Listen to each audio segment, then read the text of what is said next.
नमस्कार, मैं डॉक्टर अजीत भारती आज पर आपके लिए एमपी बोर्ड कक्षा 10वीं हिंदी विषय के अंतर्गत सर्वेश्वर दयाल सक्सेना का साहित्यिक परिचय लेकर आए हैं। तो कक्षा 10वीं में हिंदी में लेखक और कवियों का परिचय पूछा जाता है, तो उनका साहित्यिक परिचय करके पूछा जाता है। तो चलो फिर शुरू करते हैं। तो देखो प्रश्न किस प्रकार से पूछा जाता है। प्रश्न हमेशा ऐसे पूछा जाता है, सर्वेश्वर दयाल सक्सेना का साहित्यिक परिचय निम्न बिंदुओं पर लिखिए। तो दो बिंदु दिए रहते हैं, दो रचनाएं और भाषा शैली। तो इसका आंसर कैसे लिखेंगे अब वो देखते हैं। तो सबसे पहले उत्तर लिखा जाता है। उत्तर लिखने के बाद लिख देंगे सर्वेश्वर दयाल सक्सेना का साहित्यिक परिचय। फिर पहला बिंदु है दो रचनाएं। तो आपको जो दो रचनाएं याद हों सही जिन्हें शुद्ध लिख पाते हो वो लिख दो। ठीक, तो हमने दो रचनाएं ली हैं, एक लड़ाई, ये भी बहुत सरल है लिखना, और दूसरी बकरी। तो यहाँ पर हमने दो रचनाएं लिखी हैं। आप चाहो तो इन दो रचनाओं को लिख सकते हो, या फिर आपको जो ठीक से याद हो वो रचनाएं लिख सकते हो। ये जरूरी नहीं कि इनको ही लिखो। अब आगे फिर दूसरा बिंदु है हमारा भाषा शैली रहेगा। तो उसमें इस प्रकार से नीले पेन से लिखेंगे, सर्वेश्वर दयाल सक्सेना की भाषा और शैली कुछ इस प्रकार से है। तो पहले भाषा पर बात करते हैं। तो भाषा में आप हेडिंग डालकर लिखोगे, सक्सेना जी मूल रूप से हिंदी खड़ी बोली के लेखक हैं।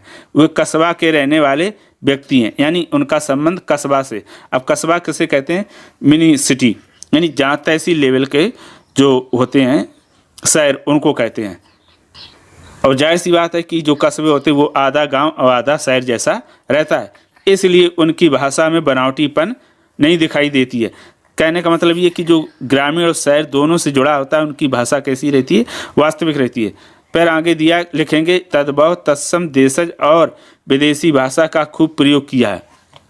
यानी अपने रचना में तत्सम यानी संस्कृत और तद्भव हिंदी, देशज यानी देसी शब्द, विदेशज विदेशी शब्द। फिर आगे विषय और घटना के अनुसार इनकी भाषा बदलती रहती है। यानी जो रचनाएं रचते हैं, लिखते हैं गद्य में, उनमें जो घटनाएं रहती हैं, पात्र रहती हैं, विषय उनके अनुसार भाषा बदलती भी रहती है। भाषा में रोचकता लाने के लिए उन्होंने मुहावरे और लोकोक्तियों का प्रयोग किया है। कहीं कहीं अवधा, लक्षणा तथा व्यंजना आदि शब्द शक्तियों का भी प्रयोग किया है।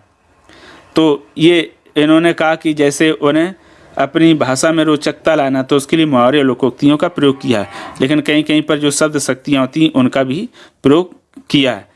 उसके पश्चात आती है अब इनका अगला बिंदु शैली। तो हेडिंग शैली काले पेन से हमने लिख दी, और उसके बाद लिखेंगे नीले पेन से सर्वेश्वर दयाल सक्सेना ने विषय और पात्र के अनुरूप शैलियों का प्रयोग किया है, जो इस प्रकार है।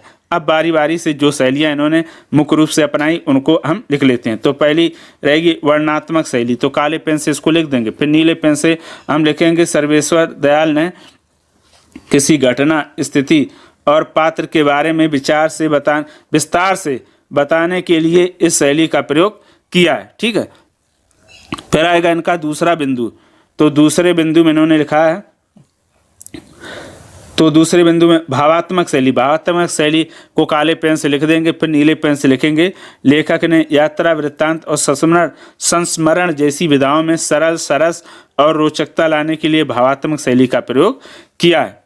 जैसे कोई भी लेखक अगर भावपूर्ण शैली का प्रयोग करता है तो सामने वाला पाठक पढ़कर कैसा होता है? प्रभावित। फिर तीसरा है नाटकीय शैली। तो नाटकीय शैली हेडिंग डालने के बाद हम नीले पेन से लिखेंगे, पाठक के हृदय में कौतूहल और जिज्ञासा जगाने के लिए यह शैली बहुत महत्वपूर्ण है।